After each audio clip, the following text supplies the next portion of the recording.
ಹೈದರಾಬಾದ್ ಮತ್ತು ಕೇರಳದಿಂದ ರಾಜ್ಯಕ್ಕೆ ಹಿಜಾಬ್ ಹೋರಾಟಕ್ಕೆ ಟ್ರೈನರ್ಸ್ ಬಂದಿದ್ದಾರೆ ಅಂತ ಶಾಸಕ ರಘುಪತಿ ಭಟ್ ಆರೋಪಿಸಿದ್ದಾರೆ. ಹೈದರಾಬಾದ್ನಿಂದ ಇಲ್ಲಿಗೆ ಬಂದು ಮಾಡಲು ಏನಿದೆ? ಹೊರ ರಾಜ್ಯಗಳಿಂದ ಟ್ರೈನರ್ಸ್ ಬಂದಿದ್ದಾರೆ ಎಂಬ ಮಾಹಿತಿ ಇದೆ. ಉಡುಪಿಗೆ ಹೈದರಾಬಾದ್ನಿಂದ ಕೆಲವರು ಬಂದು ಇಲ್ಲಿ ಓಡಾಡಿದ್ದಾರೆ, ಜೊತೆಗೆ ತರಬೇತಿಯನ್ನ ನೀಡಿದ್ದಾರೆ. ರಾಜ್ಯ ಸರ್ಕಾರಕ್ಕೆ ನಾನು ಈಗಾಗಲೇ ಪತ್ರವನ್ನ ಕೊಟ್ಟಿದ್ದೇನೆ. ಹಿಜಾಬ್ ವಿವಾದವನ್ನ ಸಂಪೂರ್ಣವಾಗಿ ತನಿಖೆ ಮಾಡಬೇಕು ಅಂತ ಒತ್ತಾಯಿಸ್ತಾ ಇದ್ದೇನೆ ಅಂತ ಶಾಸಕ ರಘುಪತಿ ಭಟ್ ಹೇಳಿದ್ದಾರೆ. ಇಂದು ಸುದ್ದಿಗೋಷ್ಠಿಯಲ್ಲಿ ಮಾತನಾಡಿದ ಅವರು, ಉಡುಪಿ ಜಿಲ್ಲೆಯ ಮುಸಲ್ಮಾನ ಮುಖಂಡರು ನಮ್ಮ ಜೊತೆ ಚೆನ್ನಾಗಿದ್ದಾರೆ. ಜಿಲ್ಲಾ ಮುಸ್ಲಿಂ ಮುಖಂಡರ ಜೊತೆ ಹಲವಾರು ಸಭೆಗಳು ನಡೆದಿದ್ದಾವೆ. ಇದರ ಹಿಂದೆ ಒಂದು ಅಂತಾರಾಷ್ಟ್ರೀಯ ಷಡ್ಯಂತ್ರ ಇರೋದು ಗೊತ್ತಾಗ್ತಿದೆ. ಈ ಬಗ್ಗೆ ಸಮಗ್ರ ತನಿಖೆ ಆಗಬೇಕಿದೆ ಅಂತ ಉಡುಪಿ ಶಾಸಕ ರಘುಪತಿ ಭಟ್ ಆಗ್ರಹಿಸಿದ್ದಾರೆ. ಅದಕ್ಕೂ ಮತ್ತು ಇಲ್ಲಿ ಏನು ಸಂಬಂಧ ಹೇಳಿ? ಹೈದರಾಬಾದಿಂದ ಇಲ್ಲಿ ಬಂದಿದ್ದಾರೆ OIC ಪಾರ್ಟಿಯವರು ಅಂತ ಹೇಳ್ಕೊಂಡು ಇಲ್ಲಿ ಬಂದು ಇಲ್ಲಿ ನೋಡೋದಂತೆ, ಇಲ್ಲಿ ತನಿಖೆ ಅಂತೆ ಭಾಳ ಜನ ಬಂದಿದ್ದಾರೆ ಇಡೀ ರಾಜ್ಯದಲ್ಲಿ ಅಂತ ಹೇಳುವಂಥದ್ದು ನಾನು ಕೇಳಿದ್ದೇನೆ. ಮತ್ತು ಉಡುಪಿಗಂತೂ ಬಂದಿದ್ದಾರೆ ಸ್ವಲ್ಪ ಜನ. ಅವರು ಬಂದು ಇಲ್ಲಿ ಏನು ಮಾಡುತ್ತಾರೆ ಅಂತ ನನಗೆ ಗೊತ್ತಿಲ್ಲ.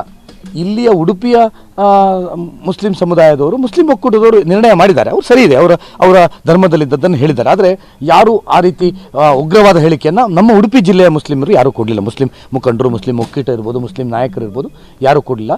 ಇದೆಲ್ಲ ಏನು ಸೂಚಿಸ್ತದೆ ಅಂತ ಹೇಳಿದರೆ, ನಮ್ಮ ಜಿಲ್ಲೆಯ ಮುಸ್ಲಿಮರಿಗೆ ಶಾಂತಿ ಬೇಕು, ಸೌಹಾರ್ದ ಬೇಕು. ಹೊರಗಿನವರಿಗೆ ಇಲ್ಲಿದ್ದನ್ನು ಹಾಳು ಮಾಡಬೇಕು ಅಂತ ಹೇಳುವಂಥ ಹೈದರಾಬಾದ್ನವರಿಗೆ, ಬೆಂಗಳೂರಿನವರಿಗೆ, ಯಾರೋ ಕೇರಳದವರು ಇಲ್ಲಿ ಬಂದ್ಕೊಂಡು ನಮ್ಮ ಶಾಂತಿಯನ್ನು ಕೆಳಿಸುವಂಥ ಕೆಲಸ ಆಗ್ತಾ ಇದ್ದಾರೆ. ಇದು ಈ ಮಕ್ಕಳ ಸ್ವಂತ ನಿರ್ಧಾರದಿಂದ ಆದದ್ದಲ್ಲ. ಇದು ಇದರ ಹಿಂದೆ ಕ್ಯಾಂಪಸ್ ಫ್ರಂಟ್ ಆಫ್ ಇಂಡಿಯಾದವರ ಷಡ್ಯಂತ್ರ ಇದೆ ಅಂತ ಹೇಳುವಂಥದ್ದನ್ನು ಹೇಳ್ಕೊಂಡು ಬಂದಿದ್ದೇನೆ. ಅದಕ್ಕೆ ಪುರಾವೆಗಳನ್ನು ನಾವು ಇಲಾಖೆಗೆ ಕೊಟ್ಟಿದ್ದೇನೆ. ಈಗ ಅದು ಎಲ್ಲ ಮಾಧ್ಯಮದಲ್ಲಿ ಪ್ರಚಾರ ಆಗಿದೆ. ವಿಶೇಷವಾಗಿ ನವಂಬರಲ್ಲಿ ಆ 6 ಮಕ್ಕಳು ಟ್ವಿಟರ್ ಖಾತೆಯನ್ನು ತೆಗಿತಾರೆ. ಟ್ವಿಟರ್ ಖಾತೆ ತೆಗಿಬೇಕಾದ್ರೆ ಅವರ ಇಡೀ ಟ್ವಿಟರನ್ನು ನೋಡಿದರೆ ಅದೆಲ್ಲವೂ ಕ್ಯಾಂಪಸ್ ಫ್ರಂಟ್ ಆಫ್ ಇಂಡಿಯಾನ ಟ್ವಿಟರ್ಗಳು ರೀಟ್ವೀಟ್ ಮಾಡಿದ್ದು, ಅದರ ಕಂಟೆಂಟನ್ನೇ ಇವ್ರು ಟ್ವೀಟ್ ಮಾಡಿದಂಥದ್ದು. ಈ ಮಕ್ಕಳು ಅದನ್ನು ರೀಟ್ವೀಟ್ ಮಾಡಿದರೆ, ಇವರು ಟ್ವೀಟ್ ಮಾಡಿದ್ದಾರೆ. ಅಂದರೆ ನನ್ನ ಪ್ರಶ್ನೆ ಏನು ಅಂದರೆ, ಮುಗ್ಧರಾಗಿದ್ದಂಥ ಹೆಣ್ಣು ಮಕ್ಕಳನ್ನು ಅವರಿಗಿಂತ ಧರ್ಮದ ಅಂಧಶ್ರದ್ಧತೆಯನ್ನು ತುರುಕಿಸಿ ಅವರನ್ನು ಒಂದು ಒಳ್ಳೆಯ ವಾತಾವರಣ ಇದ್ದ ಕಡೆ ಅಲ್ಲಿ ಕೆಡಿಸಿ ಈ ಹಂತಕ್ಕೆ ತಂದಿದ್ದಾರೆ.